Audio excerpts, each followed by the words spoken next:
Full disclosure, when I charted the course of my life and set off for the distant horizon, this isn't exactly what I had in mind.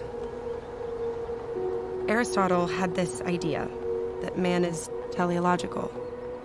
We're driven by a goal, a telos. For as long as I could remember, my destination was never in question. I knew exactly where I was going. Or so I thought. But that was before Oxford. That was before everything changed. You understand this is a highly coveted program, Carolyn. One of the defining characteristics of our students is ambition, a sense of a higher calling. Tell us, Carolyn, what do you want most in life? My teacher says the problem is unsolvable.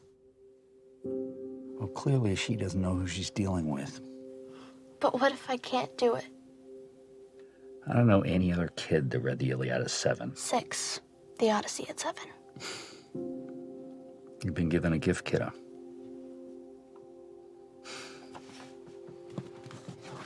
Knowledge is power.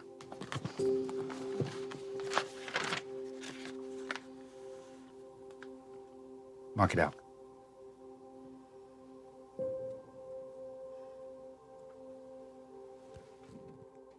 And there were carols in the square, laughter everywhere, couples kissing under the mistletoe. I can't help reminiscing, knowing I'll be missing Christmas Eve in my hometown.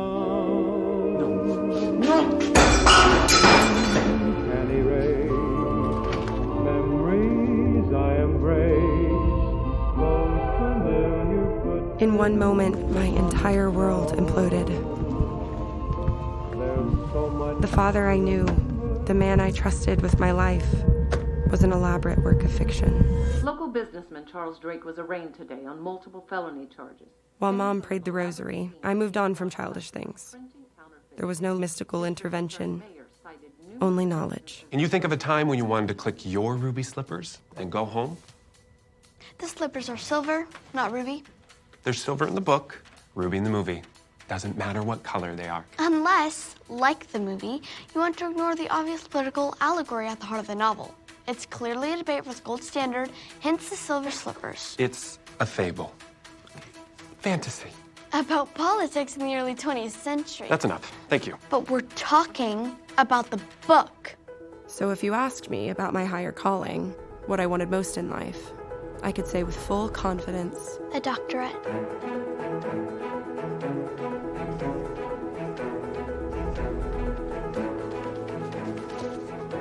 I doubled down. I was the consummate overachiever. I breezed through high school without breaking a sweat. As Swinburne said, glory to man in the highest, for man is master of things. That was not a part of the assigned rating list. What do you want me to say? With Dad out of the picture and Mom back to work full-time, we were barely scraping by. So I picked up the slack. And a Dr. Pepper. Parmesan thing is out. Okay, anything else, guys? A couple of things come to mind.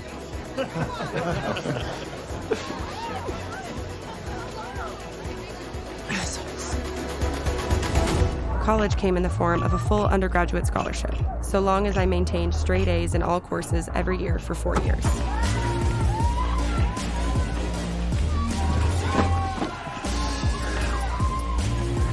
Cool. In short, Donne's Holy Sonnet 14 is a classic subversion by the dominant patriarchy, whether it be the church or the male construction of God, of the threat posed by maternal power or the feminine spiritus. Thank you. Impressive as usual. You presented a thoughtful analysis of the poem. But if I may be so bold, it struck me as a grand adventure in missing the point. Sorry, I'm confused. Donne is saying that anything without eternal significance is ultimately doomed to futility. The truth is in the paradox. Everything else is bullshit. Right. Kara, what I'm saying to you is that your purpose in life is to discern the real from the bullshit. Fortis is veritas. The truth is strong. Of course, you know your Latin, you know many things. But he that increaseth knowledge increaseth sorrow. Am I right?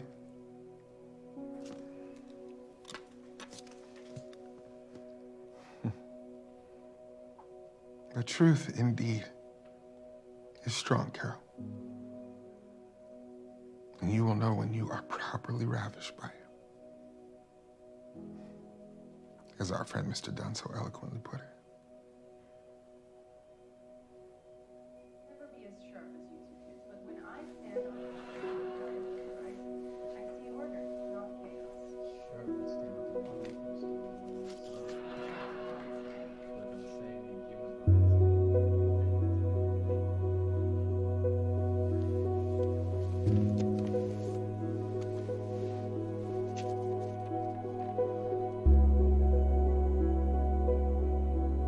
This is a letter from the University of Oxford. What does it say?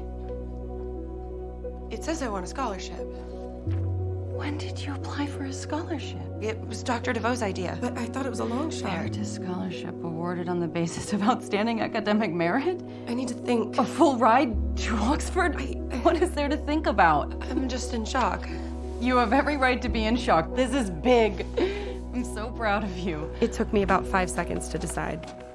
I was going to Oxford, England for my postgraduate studies. Okay, well, let's start with these papers here. Society and mingling allowance.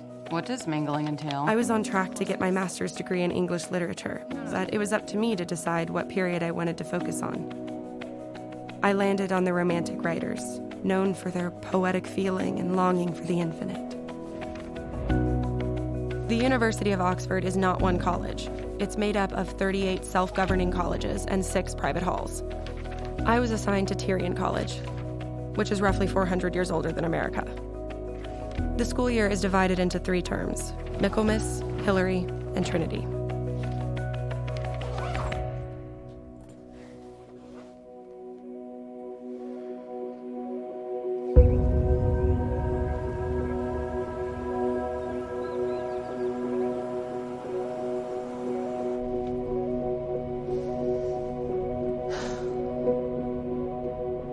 So I set off into the great unknown, sane and unhaunted,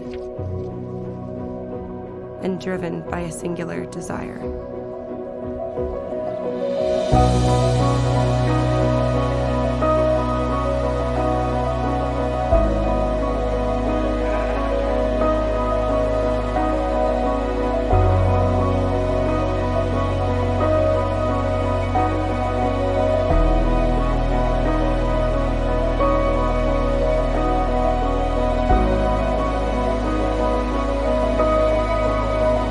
Last stop, Oxford. Last stop, Oxford. Oh, sorry. Oh, bloody hell! What you got in there? Bricks? Books. Sorry, do you know where Tyrian College is? No. But you throw a rock round here and you'll hit a college. Right.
Those doors, they were built in the 14th century to keep invaders at bay. Or at the very least, to trip them up on the way in. Name? Carolyn Drake. Ah, Drake. Postgrad, English. I'm impressed. I'm the porter. It's my job to know, and it's my pleasure to know. Staircase 5, room 7. Oh! Welcome to Tyrion.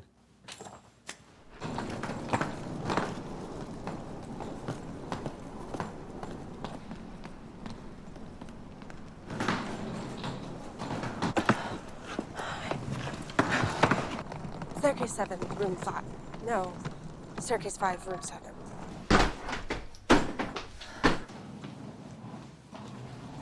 Bloody hell is Penny. Sorry, I don't know who Penny is. She's the accommodation manager. I've got a faulty shower head, the most uneven spray. I'm really sorry to hear that. Did you just get here now, or? Yeah, sorry, Carolyn. Edward. Oh, God. Sorry. Would it be possible to have a shower in your room? I really don't think we're at that point in the relationship. Hey, well, neighbours. So I'll be sure to keep you down at night, you know. Frequent lodgers at the Edwardian Palace. Oh, God, okay. Yep, I really appreciate that. Thanks so much. The more the merrier, I say.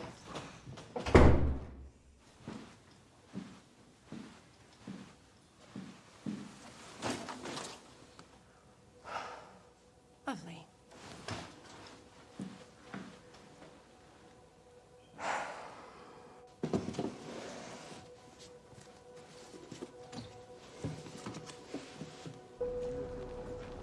Ladies and gentlemen, it is my great pleasure as Vice-Chancellor to admit you as members of the University of Oxford. I consent to you that you are now listed as members and must observe the university's statutes insofar as they concern you. And if I may impart some advice, you have before you a period of freedom in which to pursue your chosen field of study. Carolyn. It is a rare and coveted privilege. So do make the very most of your time here. Good luck to you all.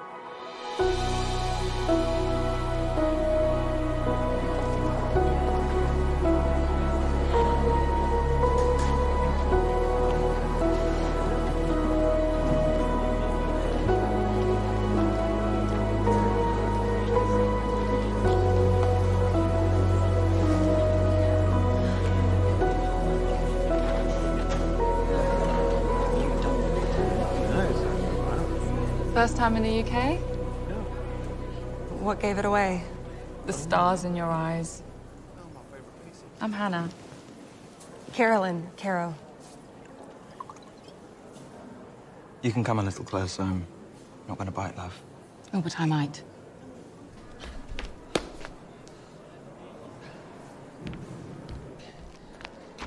Look, okay. Pardon me. Thanks, guys. I'll just take one of those and make this. You don't have another spare plate, do you?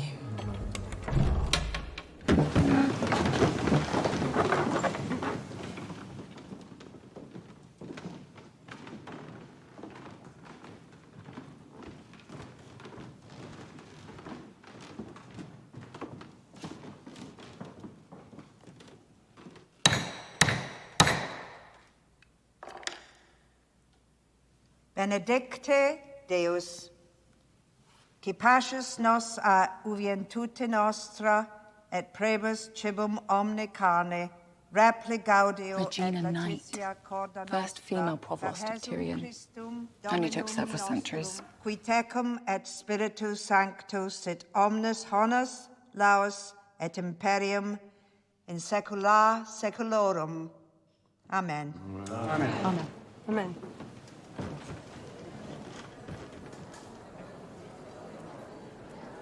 So, what do you plan to do with a degree in Indian religion? My hope is to open a charity one day, but in the meantime, I plan to go back to Calcutta. There's a mission there, and they're always looking for help with the orphanage. What about you? Well, I suppose I'll be braving the violent waters of academia. Have your sights set on the high table, do you, Professor Carolyn?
She has a habit of rearranging things when I'm not looking.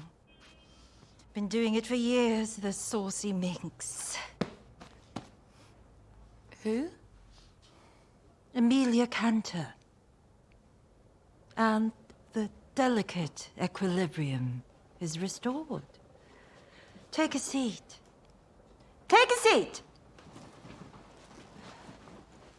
Today begins what I hope will be an enlightening study of the women romanticist writers. Good God, is the sun beating down on your face inside the room? Despite being repressed by a male-dominant society, these writers produced work that continues to inspire and provoke today. Well, romance isn't just going to happen if you keep your books shut. Open, open, open them, my little roses, my thorn. Frankenstein by Mary Shelley. Let's begin.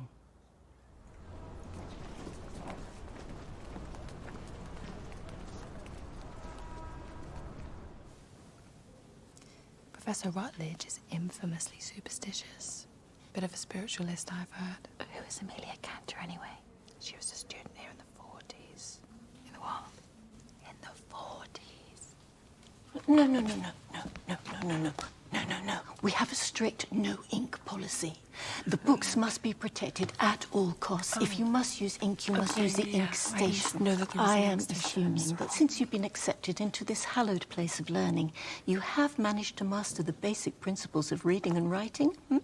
In which case, you will see in black and white the rules, which are perfectly clear. So if you would kindly put the offensive weapon back in its holster and out of harm's way. We can all live to write another day. Yes? Very good. Thank you. Very good.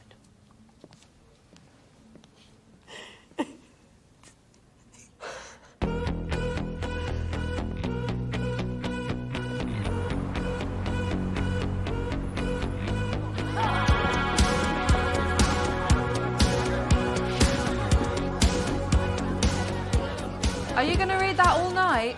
If I have to. But you're missing out on this great party. Yeah, it's a real rager. Drink up, ladies. What is it? Bucks Fizz.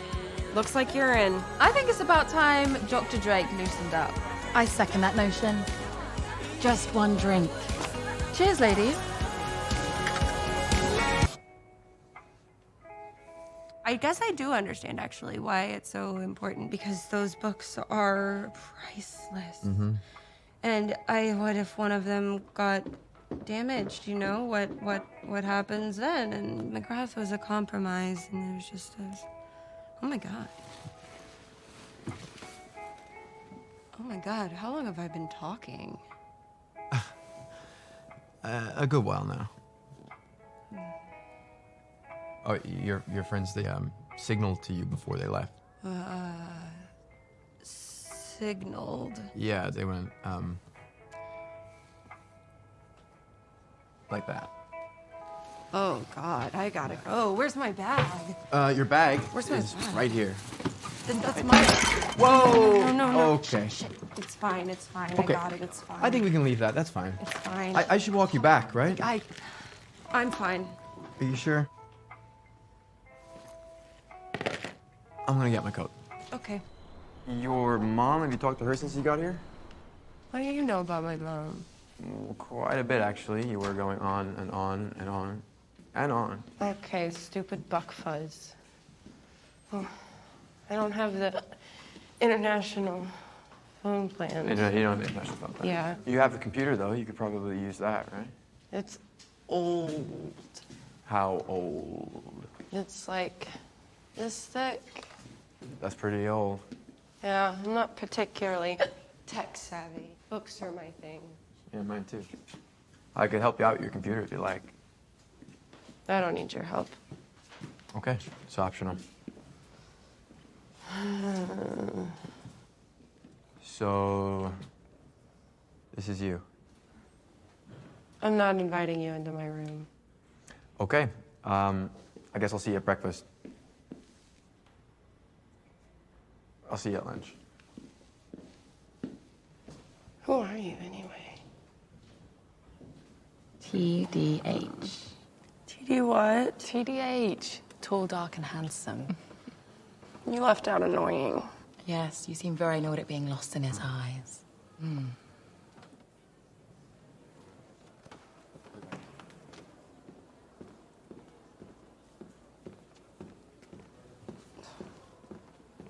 Good afternoon.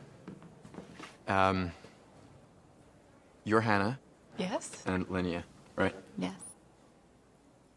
I'm Kent. So I found this copy of Waverly and a picture of Buck's Fizz. I tried to dry it out as best I could, but most of the pages are still stuck together. I'm sorry. Also, I am free tomorrow.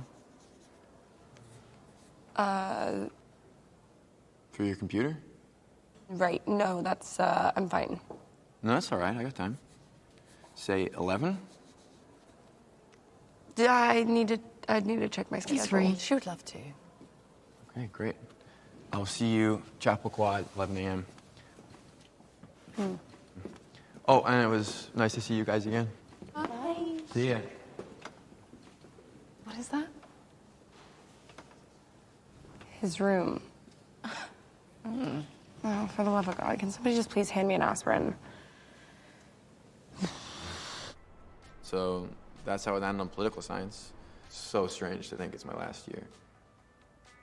What are you reading? You're reading English, right? Yeah. Yeah. You want some more coffee? Okay. See. Yep, still warm. I don't have any milk, as you know, but I really have to go out and get some cream or milk.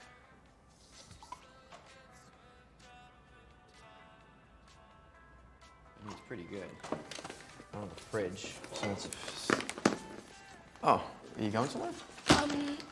Yeah, I just remembered that I told Linnea I was gonna do something with her today, and I completely forgot that it was this thing. Are you sure you're okay? Yeah, and thank you so much for your assistance. My assistance?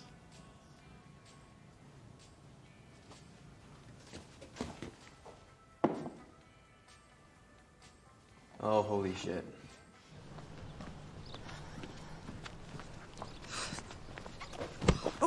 Oh, my God, I am so sorry. You're in an awful hurry, Miss Drake. I'm Regina Knight.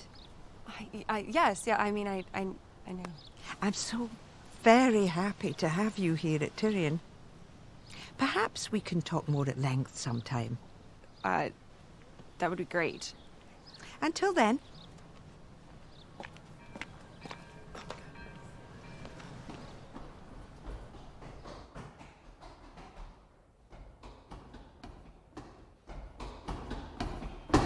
Three, two, and time. Of all the antecedents to the great romantic writers, Sir Walter Scott is perhaps the most renowned. I am a descendant of this great literary mind, a fact of which I am most proud. Let us look at his poem, Way of the Last Minstrel, which arguably introduced Romanticism to the world. Breathes there a man with soul so dead, but never to himself has said, this is my own, my native land. Would it be wishful thinking to assume that some of you have learnt the first 83 lines of Paradise Lost by heart? You are studying the Romantics, are you not? And you cannot hope to understand them without John Milton. True, he predates Blake Wordsworth and Coleridge by 100 years, but his shadow looms over them. And it is my distinct privilege to see that you are fully acquainted with him. I'm so sorry. Mr. Webber. Of man's first disobedience, and the fruit of that forbidden tree whose mortal taste brought death into the world and all our woe. Carol, wait. I thought you were studying political science. I am studying political science. Milton's an elective. Look, my friend Alex was trying to help me. Get laid? I think that's the term you're looking for. No, that's actually pretty far. Godly virgins, a bit of a high standard, but you know what? To each their own. I just don't see us being friends after all, which is such a shame. Carolyn. Hi, Mom! Oh my gosh! Oh, it's so good to see you. As you can see, I'm here in my palatial dwelling. Are you eating enough? You look thin. Why do you look so thin? Yeah, Mom, I'm fine. How is Oxford? Is it everything you dreamed it would be? Yeah, it's amazing. I want to hear everything. Start from the beginning. Of course, he intended to rule from Oxford once he'd conquered the rest of Europe. Mm-hmm. Potent image, that is. Imagine the Führer walking down the high street with his devilish retinue. Yeah, that is a potent image. Imagine that. The Führer just strolling down that way. Be quite a... Oh! Good talk.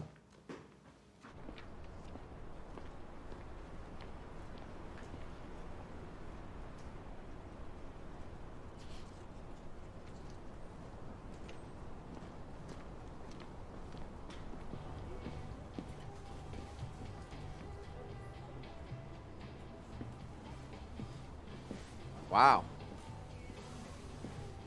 Surprised you showed.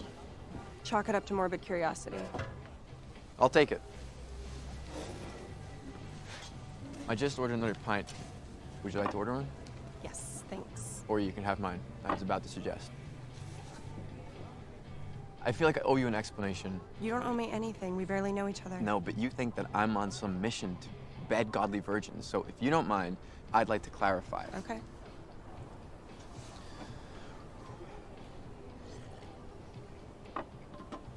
So what's your faith background? I don't see how that's relevant. It'll provide context. I thought you were providing the context. I am trying to provide Well, if you context. must know, my mom's Catholic, or was, or well, I guess she still is. So you grew up Catholic? I didn't grow up Catholic. My mom's Catholic-ish. So I grew up Protestant, without the ish. So less incense and more Jerry Falwell. Okay, how many of us do you actually know? Well, I live in the Western Hemisphere, so I would say roughly 50% of everyone I've ever met. 50% of Americans consider themselves generous, and they're not all volunteering at the Salvation So Army. you're one of the true believers. That's not how I'd phrase it, but if you mean am I committed? Committed then to yes. virginity. That's one very small aspect of it. And I wouldn't have brought that up at all if it hadn't been for the fact that you looked at my phone. That's a slight invasion of privacy. But look, I'm willing to overlook that. How generous of you. just because I'm Sexually inexperienced? chaste, Gross. it doesn't mean that I'm some weird zealot living out this joyless, pleasureless You existence. have to say it. And for the record, chastity is not at the top of my list of favorite virtues. If you know what I mean. You have a list of favorite virtues? What I'm trying to make is, there are people out there who are committed to their faith, and they're not horrible to be around. Well, you should definitely get in touch with them, and it sounds like you have a promising lead. Look, Alex only suggested that I meet her because she shares the same faith as me, and she's... Undefiled? Has anyone ever told you that you're incredibly... Bitchy? difficult? Well, this has been great. Oh, come on, you haven't touched your... Don't Super go. fun. I'll see you at Nunham's tutorial, Can't right? wait. It all seems a bit overwrought and heavy-handed to me. Like Milton is trying to weasel his way into the lineage of great epic poets. Ah. That is a bold theory, Mr. McCoy. I think it's quite beautiful, but not intended to be taken literally, of course. I see it as a metaphor for man-made institutions. Government, organized religion, and so forth. It's a meditation on morality and the finiteness of human existence. After all, we have to remember Milton's going blind, so all this talk of God is his way of wrestling with his own existential dread. Your thoughts, Mr. Webber? Look, I'm just in awe of Miss Drake and her ability to offhandedly dismantle a person's entire worldview. Oh, I'm sorry, am I being difficult? You're being assumptive. Oh, do tell. So you're assuming that Milton's faith is just a psychological construct, that it's a mental framework to better understand reality. The mind is its own place and in itself can make a heaven of hell and a hell of heaven. And to this great argument, I may assert eternal providence and justify the ways of God to men. Methinks the man doth protest too much. More tea, anyone?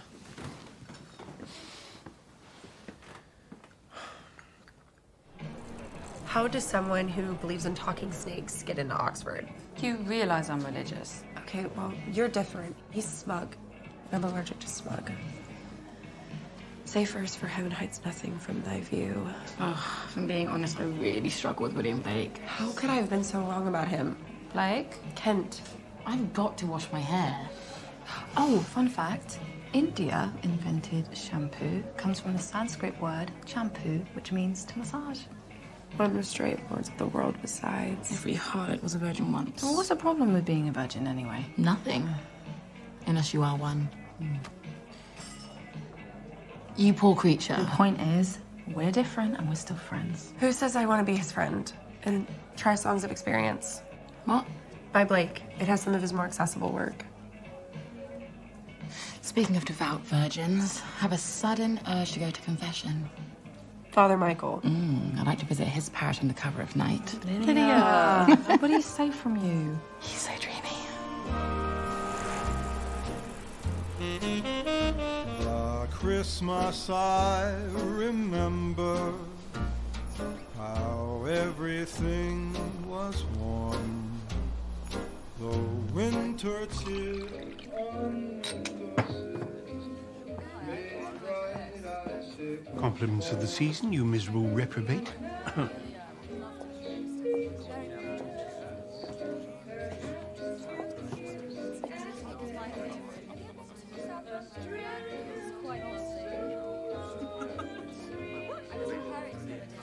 Excuse me.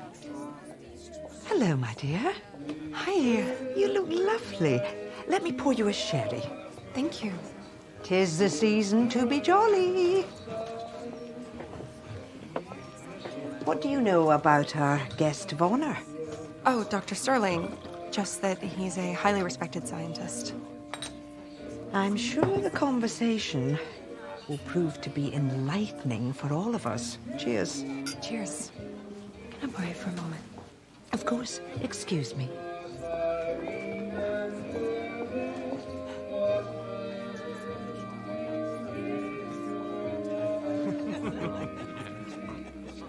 Figured out who he is after.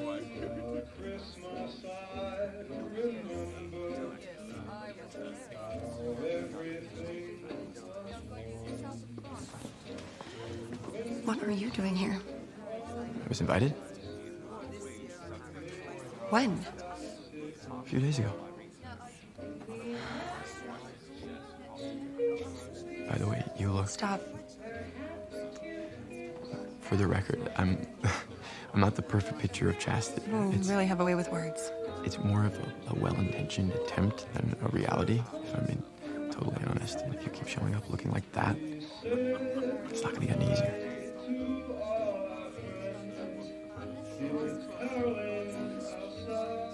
It's a bit strange, isn't it? Being on the other side of the curtain. I guess somebody up there likes us. Cheers.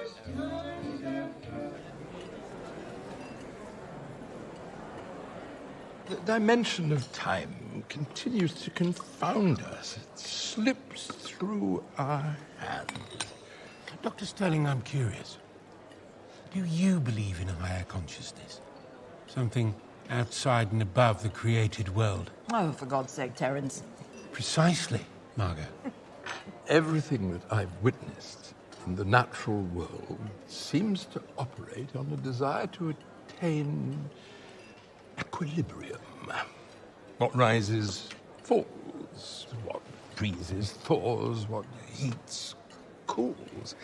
If these forces were not in a relationship of attraction and repulsion, the axes of the poles would simply cease to spin, the tides would halt, the sun would cease to rise and set. Carol, do you want to add something? I'm not sure I fully understand. Are you suggesting that those things exist in perfect relationship? Well, perfect enough to promote life, which seems to me to be awfully generous. The more I discovered the scientific world, the more convinced I became of the astonishing interconnectedness and brilliancy of its design. And yet, death has the final word. Well, that is a momentary crack in the equilibrium. But what if we repair the relationship, restore the equilibrium? Because then what lives continues to live forever. Precisely. Eternal quest for immortality. Not immortality per se, but healing, wholeness. Even you admit some possibility of life after death, Margot? I mean, it's probably just a psychological construct, right? Pass the wine.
You should probably be in bed, Edward.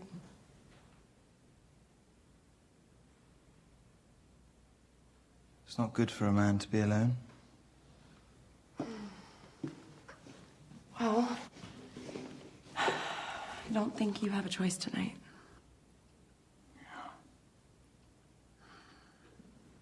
You know, autonomy does get damn lonely from time to time.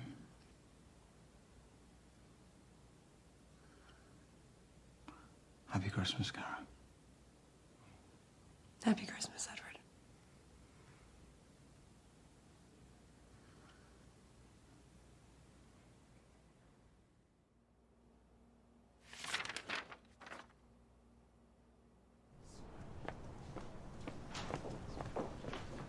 I have such a good idea. God. We just start from scratch. Nothing ever happened. Start over. What do you say? For what purpose? For the purpose of resolving that which was left unresolved. Ah, but perhaps that which was left unresolved need not be resolved. But you're forgetting that there's precious little that cannot be solved over hot chocolate. What do you say? Where are you going? Do you want a hot chocolate? Do you want to get hot chocolate with me? With you, I'd rather take a cold bath. You'd want to take a cold bath with me? Okay. Hilarious. Ha ha ha. So why are you in such a hurry? Well, if you must know, Provost Knight invited me to dinner. Provost Knight invited you to dinner. Wow. I didn't know you guys were so tight. Well, there's a lot you don't know about me. I know, and it's killing me. Come on. Uh-huh.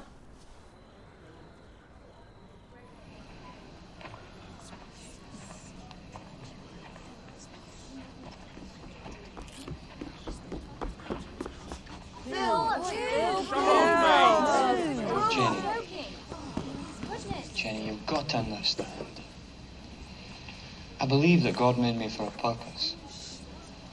But he also made me fast. And when I run, I feel his pleasure. Okay, how would you define pleasure? Sorry, what? Well, you said you don't live a pleasureless life. I don't live And a I'm not pleasureless talking life. about sex because obviously you wouldn't have much to say on that subject. Okay, I'm thank more you. talking about the kind of pleasure that Eric Little felt when he ran. You know, like it was what he was made to do. Or the feeling you get when you're struck by the beauty of a poem or the colors of a sunset. Okay. Or I guess in your case, some mind-numbing theological concept. Okay, I see you're on a roll today. But it did get me thinking. When have I felt that? Because I have felt it, or something like it. But how do you define it? Because happiness is too shallow, pleasure is too fleeting. Okay. Let it be noted that a student of the Romantic poets is struggling to find the adequate vocabulary to describe an emotional experience. I'd never said it was emotional. Didn't you? No, it's something else, something deeper. Okay. Come with me. Okay.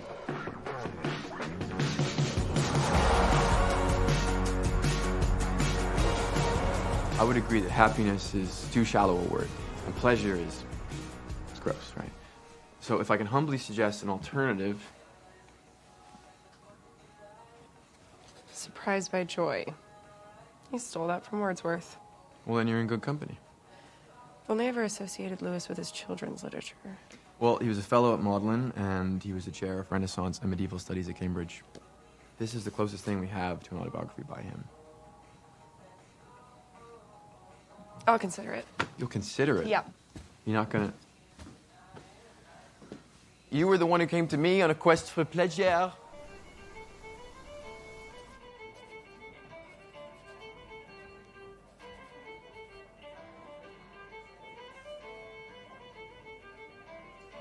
Can I help you?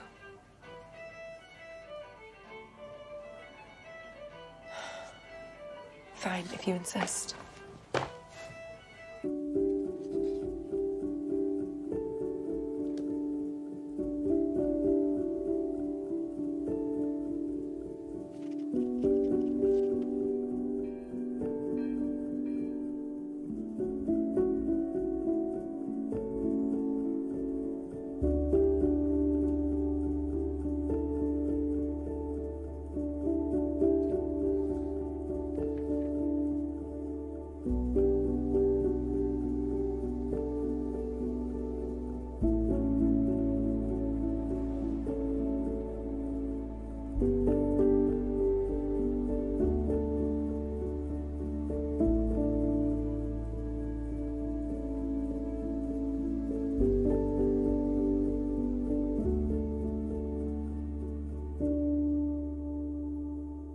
It wasn't horrible. The bits about joy were interesting. The idea that joy is distinct from pleasure, and how sex is often used as a substitute for joy. Which, obviously, you wouldn't know anything about that, but I'm sure you'll learn when you get older. Do you have any other jokes apart from that one? He has this way of describing things that defy description. Like his notion of inconsolable longing. It's quite beautiful, actually. Yeah, it is. This guy probably had some deep, unfulfilled desire. No question. There was yearning in those bones. So when has Carolyn Drake felt the stab of inconsolable longing? I don't know. Okay, I'll go first. 10 years old, I'm in Kansas for my great-grandmother's funeral. After the service, the stars are coming out. And I go upstairs and I jam open this window and I sit out there, my legs dangling outside. And there's this vast cornfield, and the stalks are blowing in the wind, and it's like a sea, it's undulating. And I can hear this very faint music. And it's just echoing, it's very ghost-like. And I don't know, it just breaks me. Well, what was the song? Pour some sugar on me. Can't change my ups and downs.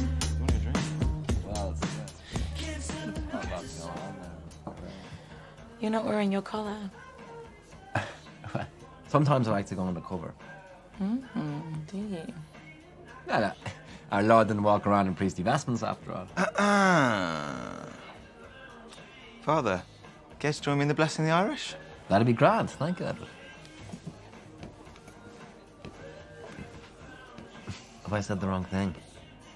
I find casually dropping the name of Christ into the conversation gets an instant reaction. And the air is sucked out of the room. Once upon a time, the faithful invoked his name, and the air rushed in. You'll be pleased to know that Caro is reading C.S. Lewis.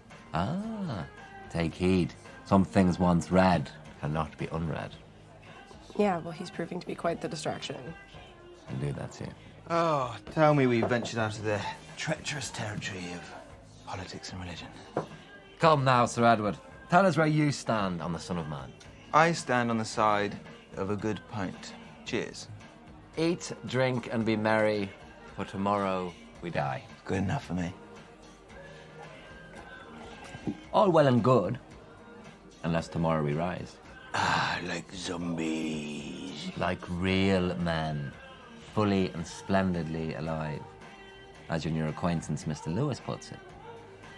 You lose me at life after death. Not life after death.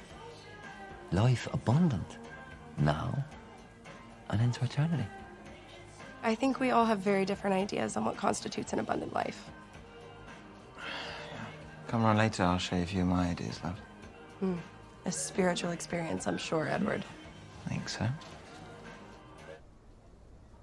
To whom the arch enemy, and thence in heaven called Satan, with bold words, breaking the horrid silence, thus began. Excellent enunciation. On to Mr. McCoy.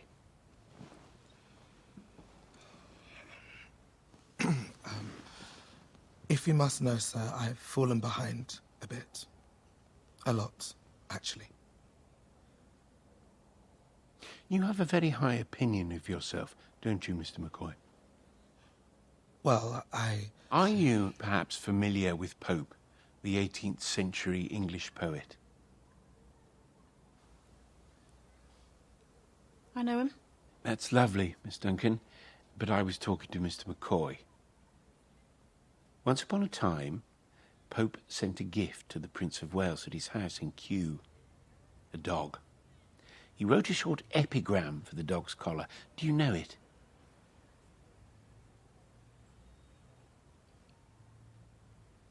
I'm His Highness Dog at Kew. Pray tell me, sir, whose dog are you? What did Pope mean? We all bow to something. Indeed. We are not, after all, masters of our own fate. We are not all-knowing, autonomous, or self-sufficient. We all, consciously or unconsciously, bend the knee to something greater than ourselves. Even you, Mr. McCoy. Miss Drake. I'm so sorry. I could just use a couple more days. I promise it won't happen again. Shall we say next Thursday? Thank you. Lewis frequently wrote of an inconsolable and infinite longing, Sehnsucht in German, the longing in the human heart, for we know not what. In his words, the books or the music in which we thought the beauty was located will betray us if we trust to them. It was not in them, it only came through them, and what came through them was longing. For they are not the thing itself. They are only the scent of a flower we have not found, the echo of a tune we have not heard, news from a country we have never yet visited. All joy reminds. I'm realizing there's a strength to belief. I don't know if I have it in me. Did you know that Lewis was once a skeptic himself? He considered his friend J.R.R. Tolkien's faith to be superstitious nonsense. One more myth, and a long history of myths going back to the ancient world. One night, they were walking this very path when Tolkien said something that would change the trajectory of Lewis's life. He told him he was correct. The story is a myth, but it's a true myth. The thing all the other old stories were somehow anticipating. The thing they were pointing to unaware. Desire behind desire. This is one of my favorite spots. I often come here to think and pray. I can see why. You're a smart girl, Carol. You work hard, read ravenously, think deeply. You're everything we look for in a student. But I have known some brilliant people who have lived lives of quiet desperation. The strength you speak of, perhaps you're looking for it in the wrong place.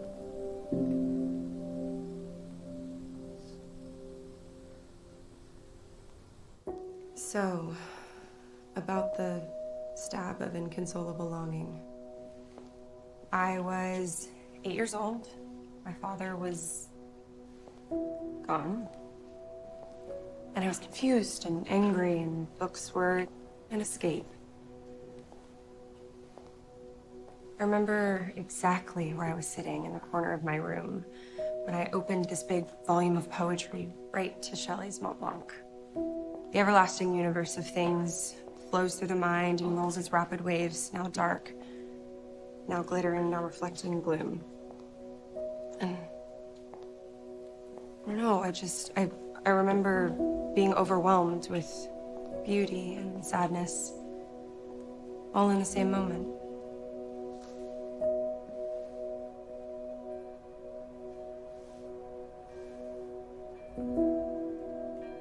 Meaning cannot be deciphered in and of itself. It exists within a system of signs.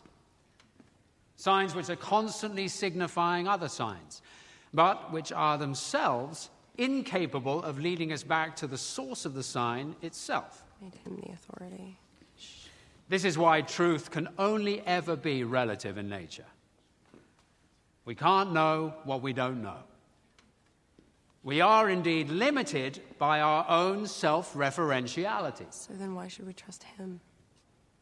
Who was that? Come on, don't be shy. Who was it? Grey cardigan, yes? Stand up, please.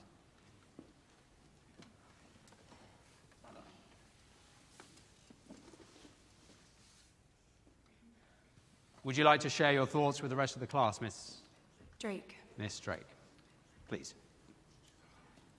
Well, you said that truth can only be relative, but if that's the case, how can I trust you?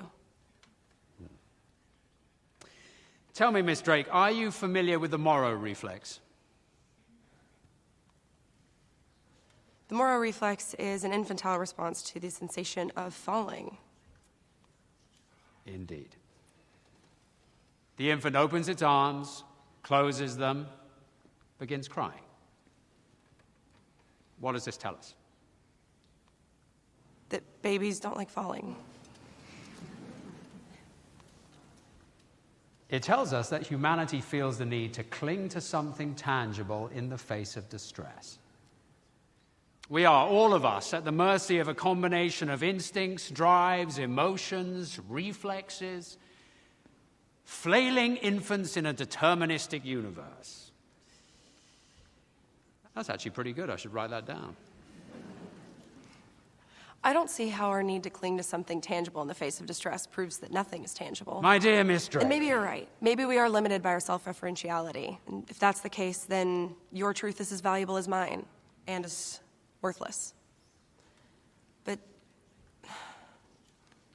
maybe you're wrong. Maybe we reach for something or desire something because that something is there, beyond us. The thing all our desires point to. That's quite enough, Miss Drake. Sit down.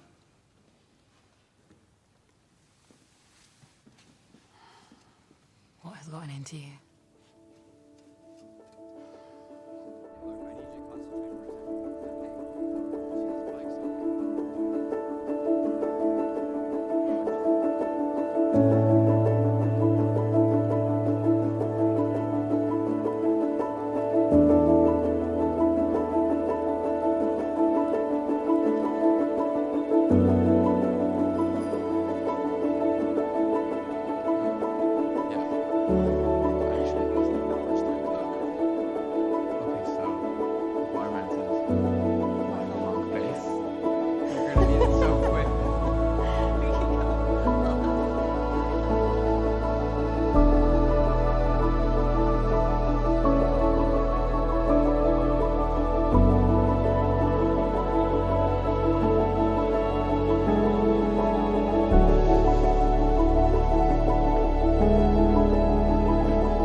Apparently, you've been spending a lot of time in St. Mary's. How in the world would you know that? I know all things. Hmm. So what do you do in St. Mary's? I sit and I read. What, like the plaques?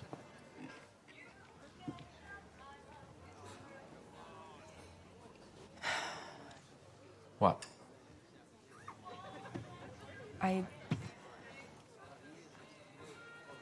You're religious. Sure, okay. And I'm not. Yeah? So, by some secret law of the universe, we can't date. All right, I'm gonna need you to tell me more about this secret law of the universe. And do you consider this a date? I gotta go. No, you don't have to go. Are you... Every time.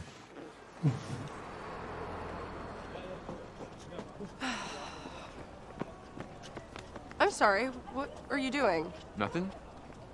You just cut in front of me. Well, I'm keeping you safe from the traffic. Why? Well, it's polite. It's weird. Look, if a car comes speeding down here, You'd what, take the hit for me? Well, no. How heroic of you. I'm just trying to be courteous. Okay, It's not a well, big your deal. courtesy is a patriarchal act of subordinating assumption. Are you serious?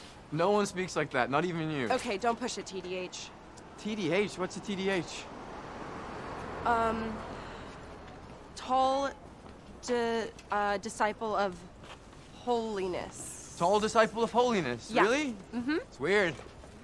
Yep, well, thanks for walking me down the sidewalk. So nice. TDH, I like it. Please, please, please, please. Professor McTeague?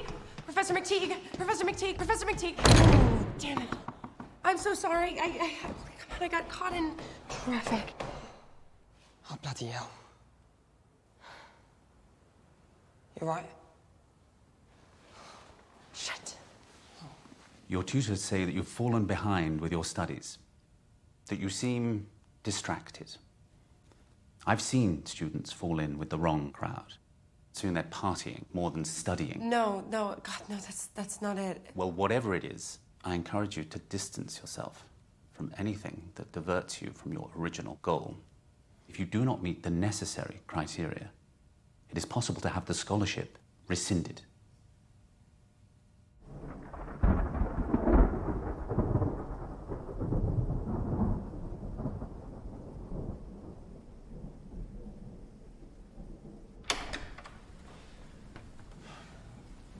I come in search of milk. Do you have any milk? Yeah, it's in the fridge. Thank you, thank you, thank you. I just didn't really feel like walking in the rain. It's absolutely miserable out there. Hey, what would you say about a hot chocolate break? I really can't. Why not? I just have a lot to do, okay? And I need to stay focused. Okay, but I mean, you also need to take breaks. It's important to take breaks. I can't afford to take any more breaks. I mean, we'll see how you feel about that tomorrow. Okay, right? can you not take a hint? What? This is why I'm here, to work and earn my doctorate and get on with my life, not to have pointless conversations and afternoon tea. Carol, I know you... Whatever you think this is, I can assure you, you're wrong. I let myself get momentarily distracted and it was obviously a mistake. You ever considered, even for one moment, that maybe you're not here just for a doctorate? Listen, you're not hearing what I'm saying. Earlier today, I had to sit and listen as someone explained to me that I was in danger of losing my scholarship. Do you have any idea how hard I've worked for this? I'm sorry, I never intended to get in the way of your studies. Okay, because who could deny you the perfect picture of chivalry, right? Well, guess what? I don't buy what you're selling. You act like you're different, but you're not. You'll trick me into trusting you and then make promises that you can't keep. And what then? What was it all for? I'd like to avoid that inevitable catastrophe if you don't mind. Carol, that doesn't have to be our story. I can't be whatever it is you want me to be. Okay. Please leave. Okay. Guess I'll go to the store.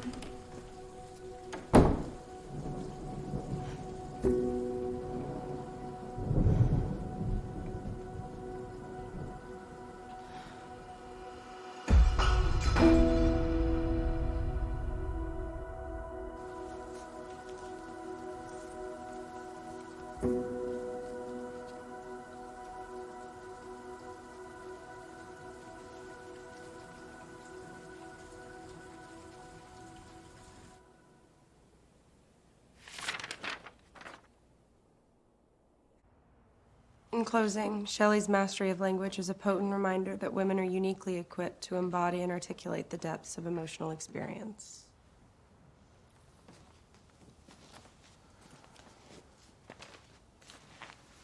Who's next?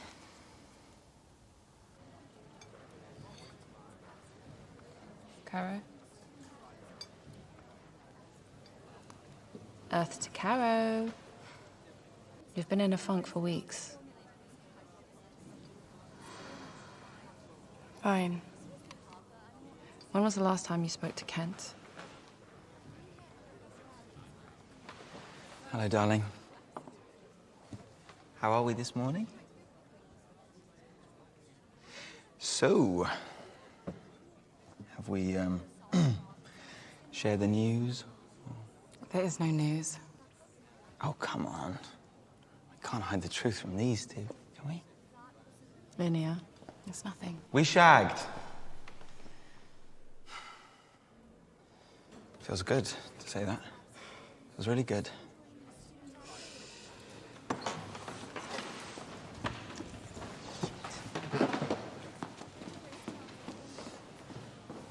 Just get out. Sorry. Caro, what is going on with you? Nothing. I'm just deeply unhappy? Busy. You're working yourself sick, and I'm worried about you. I'm worried that... What? That you'll get everything you want and be perfectly miserable in the end. Yeah, okay. Kent has a visitor. She arrived yesterday from the States. Supposedly they were introduced through his friend Alex. Didn't take him long, did it? Talk to him. Why? Because you love him. It's ridiculous. Is it?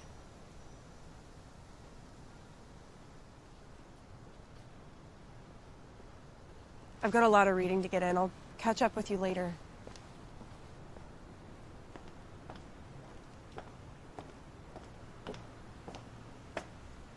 Edward? He actually wasn't that bad. I don't want to know.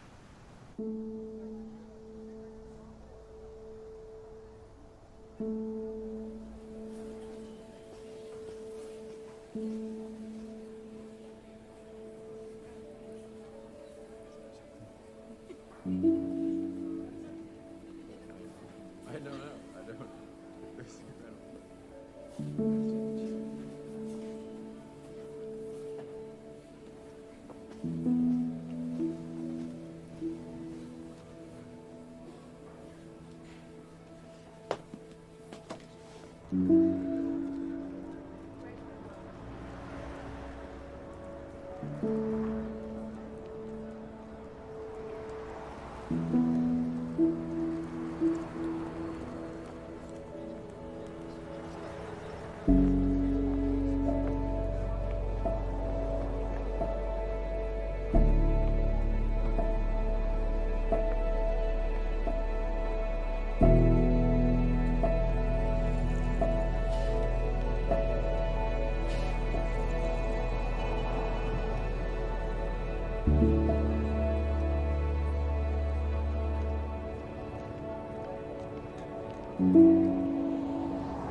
Carol!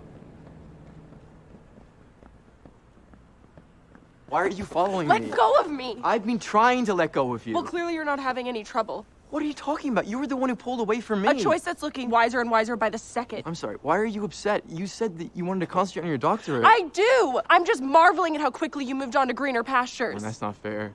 I mean, it's not even accurate. Oh, please do mansplain it to me. Okay, stop pretending like you don't care. I don't care! I'm sick and tired of your bullshit.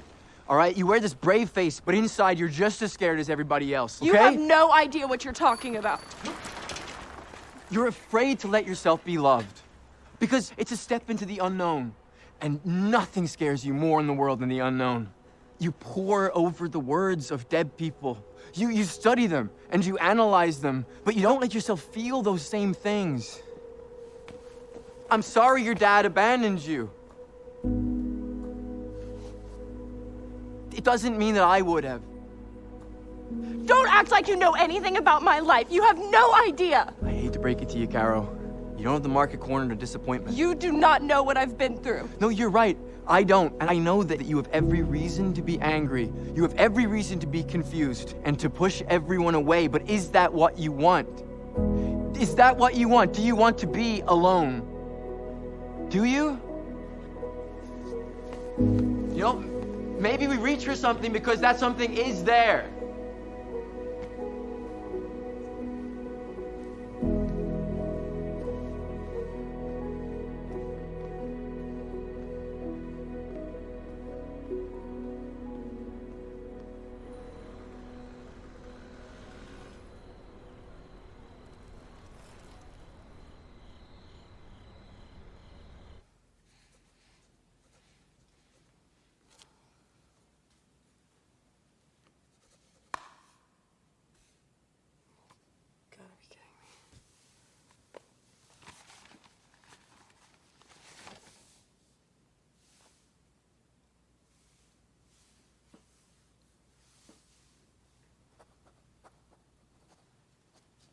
You. The rules are perfectly clear. I know the rules. It's, no ink around the books. I get it. It's protect the damn books at all costs. Keep your voice down. Keep your voice down in the library. It's just all about the books, how precious they are. Keep the ink away from the books, and everything's about the books, the books, the books, the books. What have you done?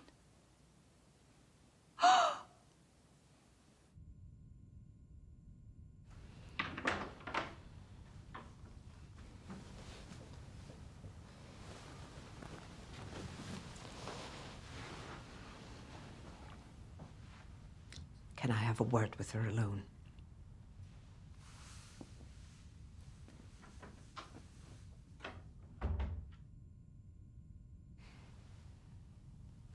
Hans?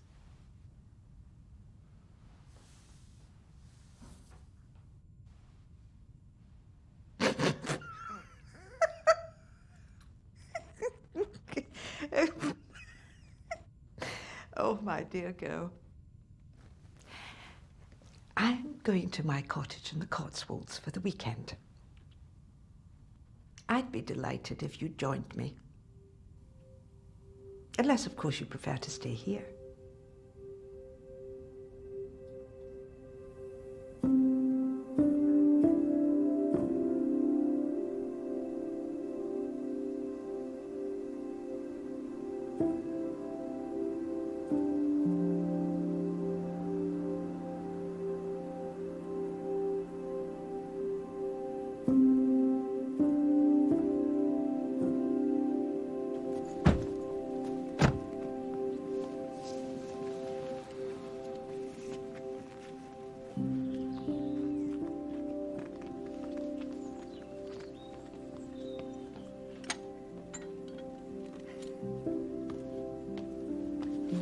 Hello, Sammy.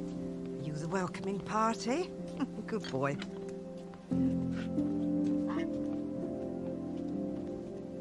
Hi, Sammy.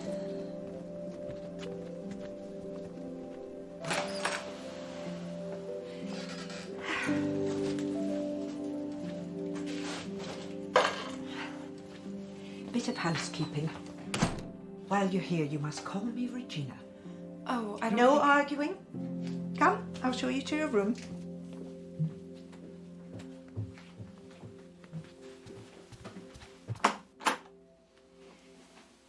This was my husband's old study. My, how he loved this room. Back in those days, it was a bustling, busy house. This was his refuge.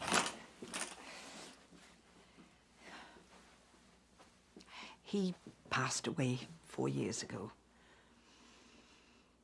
I'm sorry. Life goes on.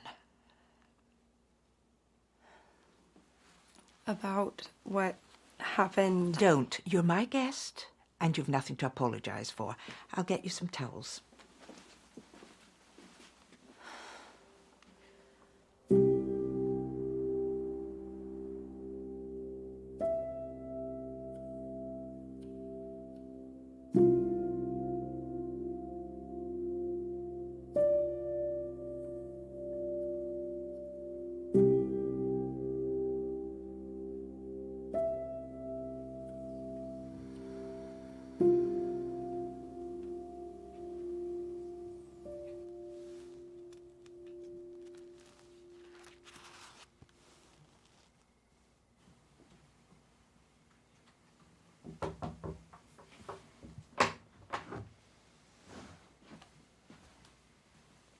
Saw your light on.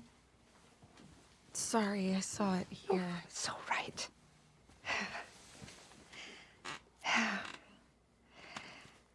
After Henry died, I had my share of restless nights. So many questions, so few answers. You seem so strong, so settled. Ah, that's where faith comes in, I suppose. A faith that says it's somehow going to be all right in the end. Doesn't take away the pain, but it does make it more bearable. You know, you're not at all what I thought you'd be like. Disappointed? No, it's just... all I've ever wanted was to be someone like you. Someone who's carved her own path, who's accomplished and confident and intelligent. But you're so... unimpressed with myself?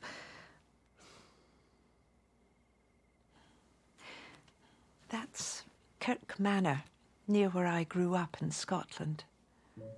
beautiful house with a magnificent hedged maze, one of the best in the country, though not for the faint of heart. It was quite common for visitors to lose their way, so the groundskeeper installed bells at various points throughout, so if you were lost, you simply rang the bell and help would come. As you can imagine, not everyone had the humility to admit they were lost. There was a man from town who spent 2 nights out in the cold before the bell sounded. Made the front page of the morning paper. You've worked so hard, Carol, for so long. But all your striving didn't get you here. It took someone believing in you. DeVoe was his name, wasn't it? That's a gift. That's grace. I believe there's grace all around us all the time, if we can only have the humility to admit that we need it, that we can't find the way out on our own.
So, Caro, are the rumours true? You joined Father Michael's pious flock? It's only a matter of time. Oh, what can I do to convince you to join the normal world? What is normal, Edward? You don't need religion to find meaning. Look at me. I create my own meaning. Yeah? Do you? Isn't that right, Linnea, darling? Get off. But don't you ever worry that you'll get to the end of your life and just wonder what it was all for? Of course. That's why I want to die very old and in my sleep, next to this lovely lady, perhaps. Yeah? To ease into nothingness, not to find out with your dying breath that you've been tricked all along. I don't want to know, see? Sometimes it's easier to just leave after sharing a cigarette. I want to show you something.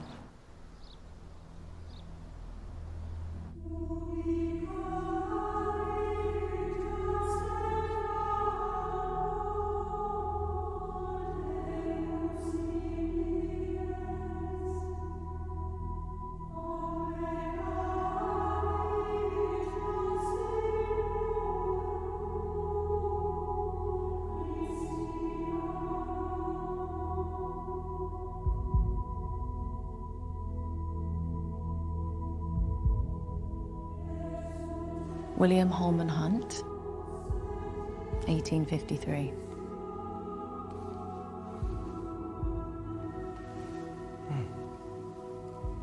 It's quite lovely, irrespective of the subject matter.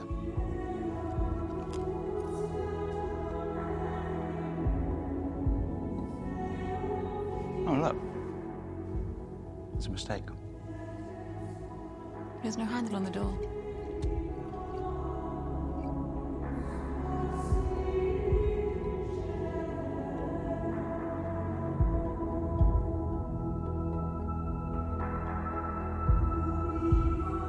The door can only be opened from the inside.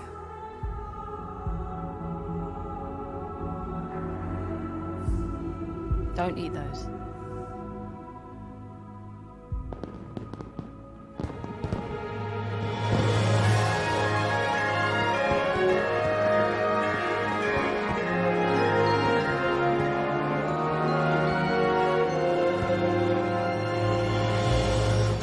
You're making me confused.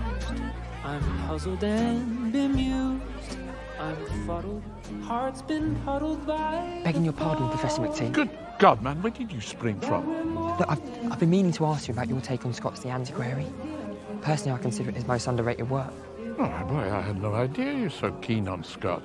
Here, you must let me show you some of my first editions someday. Amazing. She keeps putting blue curacao on everything. Who? Amelia Cantor.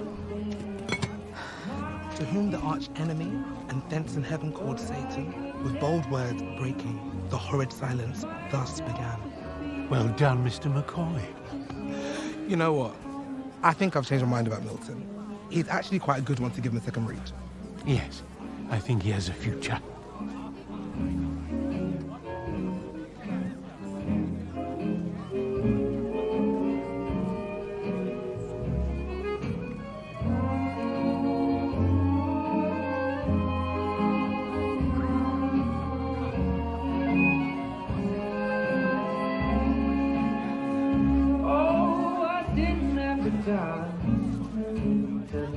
Okay, so I feel like I owe you an explanation. Me too. What do you say we resolve that which was left unresolved? I think that would be such a great idea.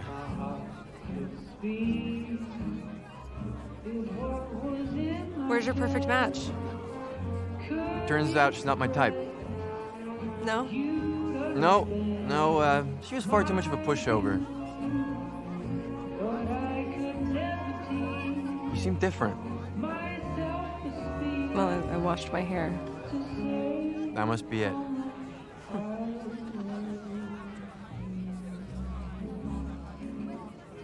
Do you want to see the best view in Oxford?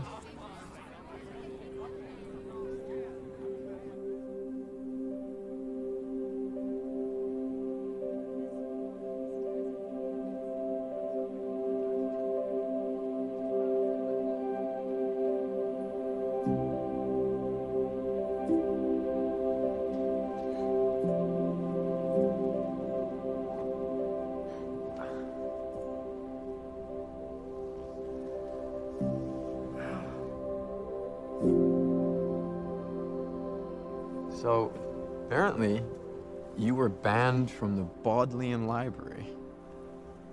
I don't really want to talk about it. Wow. Oh my God, you're an Oxford grad. How does that feel? Bittersweet.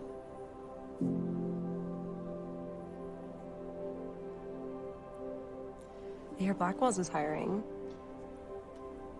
Yeah, the thing is, I actually already have a job offer. It's for a think tank, just basically a consulting firm. It's like low-level stuff, but it's got room to grow. In the UK? It's in DC, actually.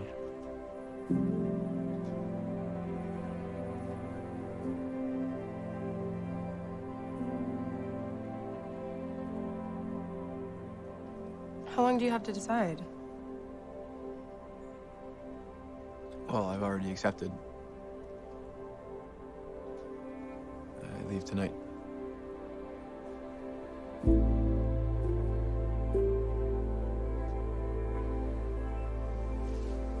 Kara.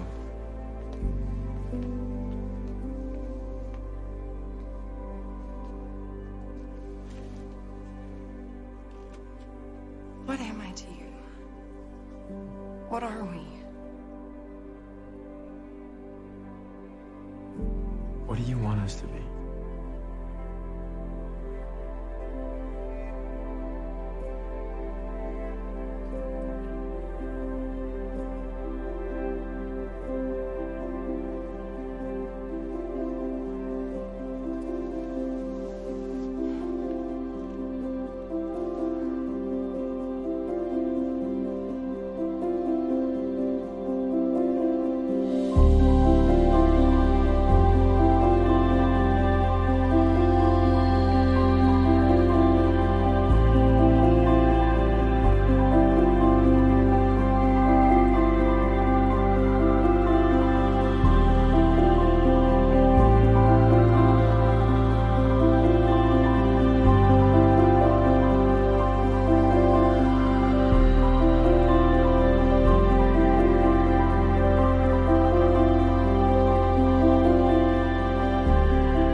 taxi is waiting.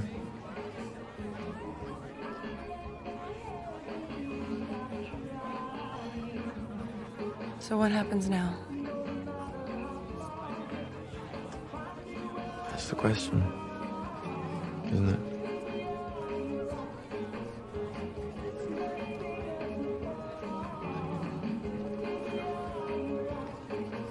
Carol.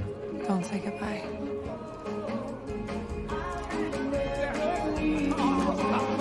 One more group photo before you leave. I'm sorry. All right, mate. All right.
All right, miss.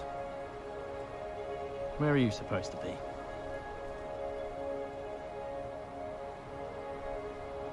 I don't know. Hop on.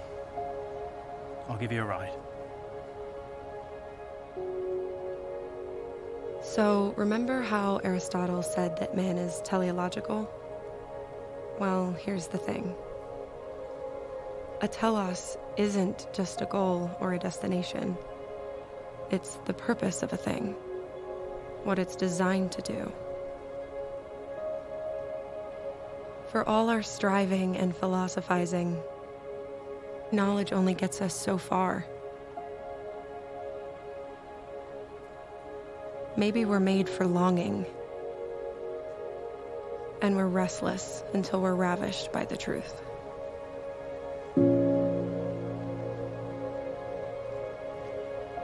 So what happens now? Now that the dance is over, the curtain closed.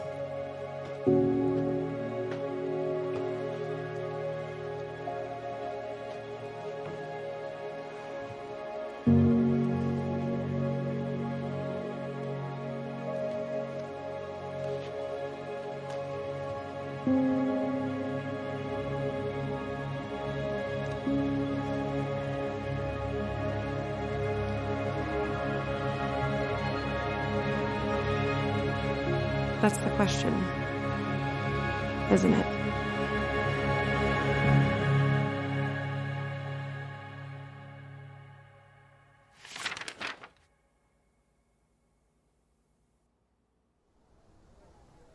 It's metaphorical, isn't it?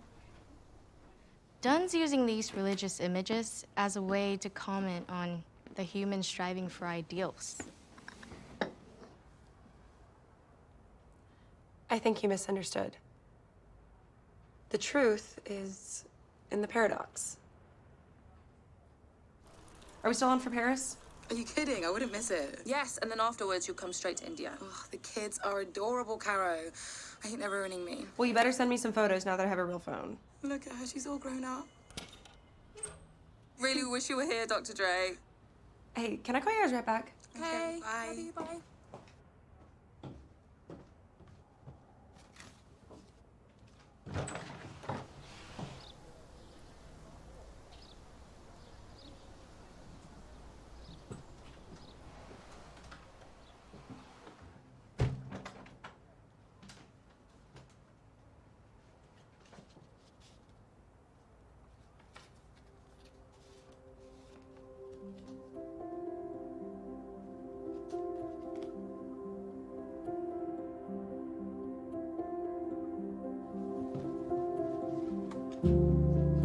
The truth is in the paradox.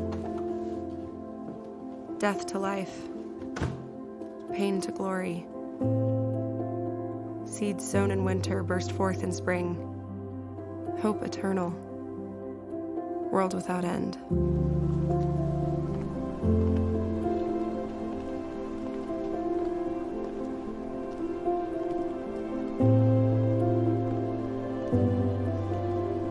Just when you think the story's over, there's room for one more surprise. Keep up, please. Keep up. Approaching the Bodleian Library. Keep coming. Okay, so this library is approximately 490 years old. It opened in 1602. Please feel free to take photos.